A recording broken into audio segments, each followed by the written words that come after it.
नमस्कार बंधुरा बृष्टि रान्नाघरे एकदम आनकमन एक रेसिपि निये आपनादेर काछे हाजिर हलाम। काछे दूरे जे जेखान थेके आमार एई भिडियोटी देखछेन आशा करी सबाई सुस्थ आछेन, भालो आछेन। आजके जे रेसिपिटा करे देखाबो सेटा एतटाई चमत्कार, खेते एतटाई भालो लागबे, विशेष करे एई समय अवश्यई एकबार तैरी करे देखते पारेन। पुष्टिगुणे भरपुर, तार साथे साथे मुखेও একটা रुचि निये आसबे। तो चलुन रेसिपिटा आमी शुरू करछि। सबार प्रथमे एकटु सुजी निये निलाम, एकटु ओट्स निये निलाम, एकटुखानी नुन आमी एर मধ্যে ব্যবহার করব, একটুখানি ভিনিগার দেব।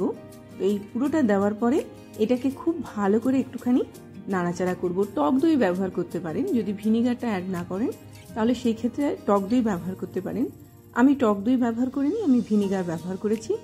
খানিকটা পরিমাণে জল দেব। জলের কোয়ান্টিটিটা এমন হবে যে এটা কিন্তু প্রথম অবস্থায় একটুখানি ভালো করে মিক্সড খেয়ে যাবে, সেই পরিমাণে জল অ্যাড করতে হবে। পরে গিয়ে জলের পরিমাণটা আমি বাড়াবো। একটুখানি মিশিয়ে নেওয়ার পরে সেদ্ধ করা আতপ চাল এখানে আমি ব্যবহার করেছি। আতপ চাল কি করবে, অনেকটা পরিমাণে পেটটাকে ভরিয়ে রাখবে। সুজিও আমাদের পেটটাকে খুব তাড়াতাড়ি ভরিয়ে দেয়। তাহলে বুঝতে পারছেন এটা শরীরটাকে যেমন হেলদি রাখবে, মুখেও একটা আলাদা রুচি নিয়ে আসবে, যেহেতু এটা সম্পূর্ণ আলাদা খাবার। তার সাথে সাথে এটা একটু অন্য টেস্টের খাবার। অবশ্যই বাড়িতে তৈরি করবেন, অবশ্যই বাড়িতে এইভাবে খান। তো এইভাবে খুব ভালো করে এটাকে ফ্যাটাতে হবে। এই ফ্যাটানোটা কিন্তু খুব ইম্পর্টেন্ট। ফ্যাটানো এমন হবে যে ফ্যাটাতে ফ্যাটাতে এটা কিন্তু একদম খুব সুন্দর মিহি তৈরি হয়ে যাবে। যেহেতু এর মধ্যে সুজি রয়েছে, সুজিটাও ভেজার জন্য টাইম পাবে, ওটসটাও এখানে খুব সুন্দর একটা মাখা মাখা ব্যাপার নিয়ে আসবে। তার সাথে সাথে সেদ্ধ করা চাল রয়েছে, সেটাও কিন্তু এখানে খুব সুন্দর একটা ফ্যাটাতে সাহায্য করবে। এবং এটা যখন আমরা খাবো মুখে দিলেই মিলিয়ে যাবে এমনই একটা খাবার। কিছুক্ষণ সময়ের জন্য এটাকে আমি ছেড়ে দিয়েছিলাম। সামান্য একটুখানি জল আমি এর মধ্যে আবারও অ্যাড করব, মানে কিছুটা সময় ধরে একটু ছেড়ে দিতে হবে, আবার একটু একটু করে জল এখানে অ্যাড করতে হবে। হয়ে গেল, এটা আমার ব্যাটারটা রেডি হয়ে গেল। এবার একটা ফ্রাইং প্যান বসিয়ে দিলাম, সামান্য একটুখানি তেল আমি এর মধ্যে অ্যাড করলাম, একটুখানি কারি পাতা আমি এখানে ফোড়ন দিয়ে একটুখানি সর্ষে ফোড়ন দেব। ভালো করে দুটো জিনিসকে এরকম ভাবে নাড়াচাড়া করে একটুখানি ঝাল হওয়ার জন্য কাঁচা লঙ্কা ব্যবহার করলাম। এবার সব দিয়ে এটাকে খুব ভালো করে নাড়াচাড়া করে একটু পেঁয়াজ কুচি এর মধ্যে আমি অ্যাড করেছি। ভালো করে সব কিছুকে এরকম ভাবে নাড়াচাড়া করে ভাজা ভাজা মতো করে নেব। অসম্ভব টেস্টের একটা খাবার। চারটে ভিন্নভাবে আমি তৈরি করে দেখাবো, চারটে আলাদা আলাদা স্বাদের খাবার তৈরি হবে। এবারে যখন এটা একটু ভাজা হয়ে গেল, কয়েকটা বাদাম আমি এর মধ্যে দিয়ে দিলাম। খুব ভালো লাগবে যখন খাবো, খুব ক্রাঞ্চি লাগে। এবার যে ব্যাটারটা আমি তৈরি করেছি, দেখুন হাত দিয়ে ব্যাটারটাকে এরকম ভাবে ছড়িয়ে দিতে হবে। হাতই ব্যবহার করবেন, অন্য কোনো কিছু ব্যবহার করার দরকার নেই। হাত দিয়ে এটা খুব সুন্দর এরকম ছড়িয়ে দিয়ে একটু ঢেকে দেবো। এটা আমার একদম তৈরি হয়ে গেল। এবারে দেখুন খুব চটজলদি এটা এরকম ভাবে একটুখানি উল্টে দিতে হবে। ঠিক এই রকম তৈরি হবে, কালারটা এরকম আসবে। এবং মশলা বলুন বা এখানে যা যা আমি ব্যবহার করেছি সেগুলো কিন্তু এর মধ্যে খুব সুন্দরভাবে লেগে যাবে। যেগুলো লাগবে না সেগুলো যখন পরিবেশন করা হবে তখন একটুখানি ছড়িয়ে দেবেন, তাহলেই হবে। একটা আমার রেডি হয়ে গেল, আরেকটা বসালাম। এবারে যে ফ্লেভারটা দেব, একটুখানি কারি পাতা, একটুখানি হিঙের ফ্লেভার। কারি পাতার হিংটা দিয়ে দেওয়ার পরে এবার এর মধ্যে কিছু গ্রেট করে রাখা গাজর আমি এখানে ব্যবহার করলাম।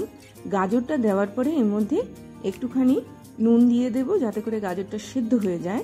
গাজরের উপরে আমি খানিকটা পেঁয়াজ দিয়ে দিয়েছি, খানিকটা বাদাম দিয়ে দিলাম। এবার এটাকে খুব ভালো করে এরকমভাবে একটু নাড়াচাড়া করে একদম মিশিয়ে দেব, যাতে করে নুনটা সব জায়গায় ঠিকভাবে পৌঁছে যায়। খুব ভালো করে এটাকে নাড়াচাড়া করার পরে একটা জায়গায় একদম মিডিল পয়েন্টে এনে এরকমভাবে রেখে দেওয়ার পরে এটাকে আমি ঢেকে দেব ততক্ষণ পর্যন্ত যতক্ষণ না পর্যন্ত গাজরটা না সিদ্ধ হয়। ওপর দিয়ে ঝাল হওয়ার জন্য খানিকটা পরিমাণে কাঁচা লঙ্কা আমি এখানে অ্যাড করলাম। বুঝতেই পারছেন এটার টেস্টটা একটু আলাদা আসবে, ফ্লেভারটাও একটুখানি অন্যরকম লাগবে। তো এই ফ্লেভারটাও আপনারা খেতে পারেন। এইভাবেও কিন্তু এই ব্যাটারটা দিয়ে আপনারা তৈরি করতে পারেন। তো এরকমভাবে যখন দেখলাম এটা একদম ভাজা হয়ে গেছে, এবারে কি করলাম, এটাকে একদম মাঝখানে নিয়ে আসলাম। ভালো করে এটাকে নাড়াচাড়া করে নেওয়ার পরে এইবারে যে ব্যাটারটা আমি তৈরি করেছি সেই ব্যাটারটা উপর দিয়ে এরকম ভাবে আবারও একটুখানি হাত দিয়ে ছড়িয়ে দেব। ব্যাটারটা ইউজ করার আগে একটু একটু করে ব্যাটারটাকে ফেটিয়ে নেবেন। তো এরকমভাবে পুরোটা এর মধ্যে আমি ঢাকা দিয়ে দিলাম, যাতে করে যখন আমি উল্টাবো পুরো গাজরটাই যাতে এর মধ্যে লেগে থাকে। কিছুক্ষণ সময়ের জন্য ঢেকে দিলাম। এইবারে দেখুন এইটাকে এরকমভাবে একটুখানি খুন্তি দিয়ে জাস্ট উল্টে দিলেই কিন্তু একদম রেডি হয়ে গেল সম্পূর্ণ অন্য স্বাদের আরও একটা সকালে টিফিন খাওয়ার মতো আদর্শ খাবার। আবার একটুখানি ঢেকে দিয়েছিলাম, আমার আরেকটা কিন্তু রেডি হয়ে গেল। এবার তাওয়ার মধ্যে আবার একটুখানি তেল দিয়ে দিলাম। গন্ধরাজ লেবুর একটু পাতা আমি এর মধ্যে ব্যবহার করছি। তেলের মধ্যে গন্ধরাজ লেবুর পাতাটাকে এরকমভাবে একটুখানি ভাজা করে নেওয়ার পরে খানিকটা পরিমাণে কাঁচা আম আমি এর মধ্যে দিয়ে দিলাম। একটু সেদ্ধ করে নিয়েছিলাম কাঁচা আমটাকে, তার মধ্যে একটুখানি চিনেবাদাম দিয়ে দিলাম, একটুখানি ঝাল হওয়ার জন্য কাঁচা লঙ্কা দিয়ে দিলাম। এবার তেলের মধ্যে এটাকে খুব ভালো করে একটুখানি নাড়াচাড়া করে এটাকে একটুখানি ভাজা ভাজা মতো করে নেব। ভাজা করব ততক্ষণ পর্যন্ত যাতে করে আমটা একটুখানি, যেহেতু এটা সেদ্ধ করা, যাতে করে এটার একটুখানি টেস্টটা চারিদিকে ছড়িয়ে যায়। এইবারে ব্যাটারটা হাত দিয়ে একটুখানি ফেটিয়ে নিয়ে আমি এর ওপরে আবার একটা কভার তৈরি করলাম। ঠিক এইরকমভাবে হাত দিয়ে করবেন, খুব সুন্দরভাবে সেট হয় জিনিসটা।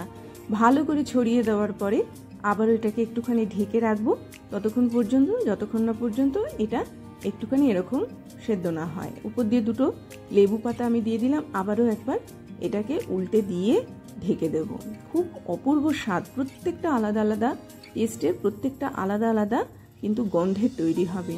ঢেকে রেখে দিয়েছিলাম, আমার আরও একটা তৈরি হয়ে গেল। একদম চটজলদি, একদম সকালবেলা টিফিন খাওয়ার মতো আদর্শ খাবার। লেবু পাতাগুলো যখন খাবেন একটুখানি বাদ দিয়ে এটাকে খেতে পারেন। একদম তৈরি করে ফেললাম। এবার এটাকে আমি তুলে নেব। তুলে নেওয়ার পরে আবার ফ্রাইং প্যানের মধ্যে সামান্য একটুখানি তেল দিয়ে দিলাম। পরবর্তী যেটা বানাবো সেটা হচ্ছে সামান্য একটুখানি কারি পাতা দিয়ে দিলাম, সামান্য একটুখানি জিরে আমি এর মধ্যে ফোড়ন দিয়ে দিলাম। পুরোটা একটু ভাজা হয়ে গেল। হয়ে যাওয়ার পরে বাকি পড়ে থাকা পেঁয়াজটা আমি এর মধ্যে ব্যবহার করলাম, বাকি পড়ে থাকা গাজরটা আমি এর মধ্যে দিয়ে দিলাম।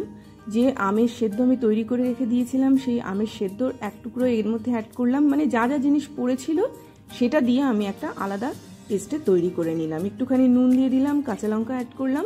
ভালো করে এটাকে নাড়াচাড়া করে নিচ্ছি। এরকমভাবে একটুখানি মিশিয়ে দেব। মিশিয়ে দেওয়ার পরে এটা কিছুক্ষণ সময়ের জন্য আপনারা ঢেকে রাখতে পারেন, কেননা গাজরটা যেহেতু এখানে কাঁচা রয়েছে, তো খানিকক্ষণ সময়ের জন্য এটাকে ঢেকে রাখবো। ঢেকে রাখার পরে দেখবেন এটা একদম ভাজা ভাজা মতো হয়ে গেছে। দেখুন একদম এটা ভাজা তৈরি হয়ে গেছে। ব্যাটারটা উপর দিয়ে জাস্ট এরকমভাবে ছড়িয়ে দেব। পুরো গাজরটাকে আমি এখানে ঢেকে দেব।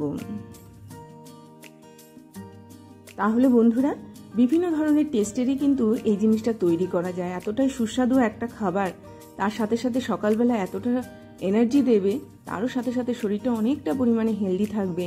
ভাত অনেক সময় দেখবেন আগের দিনের পড়ে থাকে, সেই ভাতটাও এখানে আপনারা ব্যবহার করতে পারেন। তবে আতপ চালটা যেহেতু একটুখানি মানে চিটচিটে ধরনের, এটা খুব তাড়াতাড়ি কিন্তু বাইন্ডিংয়ের কাজ করে, ভালো লাগে খেতে, সেই জন্য আমি এখানে ব্যবহার করলাম। তো আমার এরকম 4টে আলাদা আলাদা টেস্টের খাবার একদম রেডি হয়ে গেল, যেটা আমরা সকালে অনায়াসে খেতে পারি।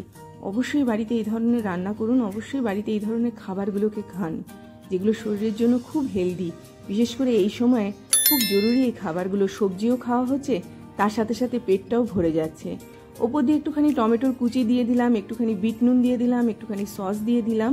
এইবারে খান আপনারা গোগ্রাসে, পেটটাও ভরবে, মনটাও ভরবে। এই বলে আজকের মতো বিদায় নিলাম, আসলাম তাহলে।